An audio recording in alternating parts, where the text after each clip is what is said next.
Hi everyone, great to be here. Thanks, Kostya, for having me. So I'm Udi, CEO and co-founder of Vendict. Prior to that, I was a software engineer and software director of engineering at Broadcom. In the middle, I studied the data science school of Y-Data, along with Urshka and some others. And what I'm doing today at Vendict is AI-powered trust-building force for workforce. What does it mean? Trust, first of all, in this context, mean trust between companies and their customers. Let's say that Citibank wants to start working with Monday.com. They cannot just upload their sensitive information to Monday.com platform. They need to make sure that Monday.com will take care of this data and that they are compliant with regulations, compliant with privacy, compliant with security, because otherwise it's a big risk for them. They don't want the personal information of their customers, like credit cards, getting outside of those Monday.com servers. So this is the trust building. AI-powered workforce means that we are not just targeting helping companies in meeting this task. We are actually want them to think about our solution as part of their workforce, just like another employee in their trust building team. So we call ourselves AI native company because this solution couldn't be done without AI, and because we take ownership of this task. In this industry, until now, until LLMs and AI, the heavy lifting was implemented by the employees themselves. It was kind of legal. Only lawyers could do the heavy lifting. But now with AI and with solutions like Vendict, it can actually be done by the tools themselves. So when we take a task, our solution fully understand it and then execute it. It's not just helping the employees to do it. So instead of doing just 10% of the work, we are actually doing 90% of the work. A little bit more specifically, the trust building is generally have to do with responding to those very long questionnaires. So Citibank will send Monday.com a questionnaire with hundreds of questions, with very detailed about how they operate in many aspects. And a company like Monday.com can have thousands of those questionnaires per year with every new customer. We use AI to automatically respond to those questionnaires. When we just started Vendict, I finished the Y-Data course. Back then, it was just implementing our proprietary AI with proprietary data. So that's the way we have the first products, just proprietary model. It was simple to explain. And then by the end of 2022, there was the LLMs, the ChatGPT, and finally you had strong LLMs, and you could do things that you couldn't done before. It's like things that we planned to do in 5 years, we suddenly could do instantly with those new tools. And knowing engineers and being engineer myself, I know that we love our products. Whenever we implement something, we love it. And my concern was that the AI team will be too much attached to the models they developed, and that they will oversee the potential of LLMs.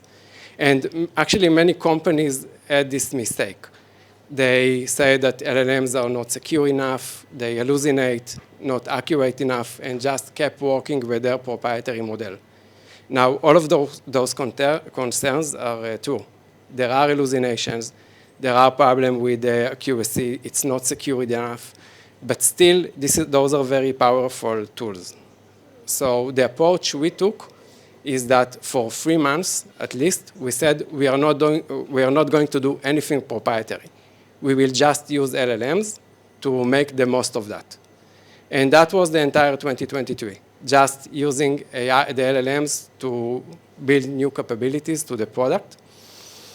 And then in 24, 25, we are now going with the AI fusion approach, which means when we get a new problem, when we want to implement a new pipeline, a new feature, a new model, we first break it to small elements.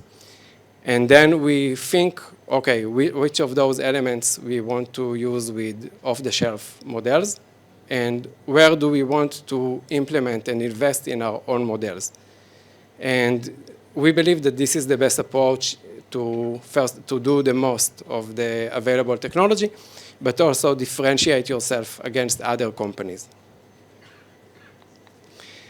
So a few examples. When we want to understand the existing documents of the company, because in order to respond to new questions, we need to understand how the company operates. We have our own proprietary models that was trained for this specific problem, understand this specific trust-related language, and can identify the topic of each sentence in the document. And that enables us a much stronger and more accurate way to do chunking, which is today standard LLMs are pretty naive in this aspect. Another example is when we respond to questionnaire or question, we first of all, when we identify the relevant data inside all the documents of the companies, we do it with our proprietary models that are trained specifically for this problem and can identify and classify the topic of each sentence.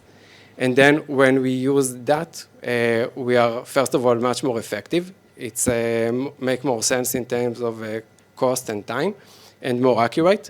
But even more importantly, there are no hallucinations, because when we call the LLMs, we are doing that only with the company, the information of the company that we respond on their behalf. And this is, in this problem, very important. You don't want to have hallucinations when you work with compliance or regulations. And the LLMs also enabled a new type of capability. We are not just responding to those questionnaires and help explaining how the company comply with the requirements.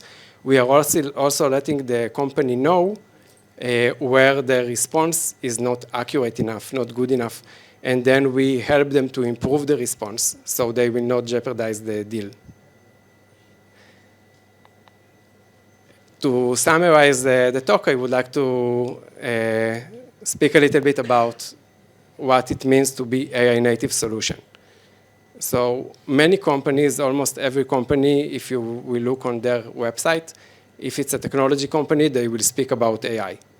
But there is a significant difference between companies that started before the AI, before AI was available, and they started with solutions that is based on pure software, and then they added AI capabilities. For those companies, it will be very difficult to become AI native because their product already have some assumptions, and the UI, the UX, is assuming the old approach of software engineering. So when you are looking on companies, you want to understand whether those are AI native organizations, if you are interested in AI, and you want to work in a place that AI is meaningful. Because AI native means that this solution couldn't work without AI, and that the AI is in the core of every decision that the company is doing, starting from the team and ending in the user experience. Thanks. My name is Aviel. When you are getting a new customer, how do you retrieve, does it have any metadata on his documents? How do you get the metadata in order to chunk it and get to filter it? Because we know, assume everybody knows that semantic similarity is not enough to retrieve the right answer. And the second half one, if I may, is how can you tell you're not hallucinating the answer, you're using LLM which hallucinates, is a pleaser. And although you know the chains that actually test the relevance to the answer to the chunk, but still you are using an LLM. So I will start with the second question about hallucinations, because that's important specifically in our company. First of all, when we call the LLM, we call it in a very restrictive way, so it can only use the context that we provide, and we make sure that the context is taken from the documents of the company. So there is less room for hallucinations. And also, when we provide a response, there is a reference for each part of the response. So the customer can always click on a button and get to the source document, making sure that this sentence in the response was taken from somewhere familiar. The customers are lazy. They can do it. It doesn't mean they will do it. Okay. The first question, how do you get the metadata? Yeah, so for the first question, our models are generic. We don't train specifically for the company. We have the models to do the best from the documents we are taking, but we think about it as the knowledge base is specific for the company, but the way to work with the knowledge base is generic.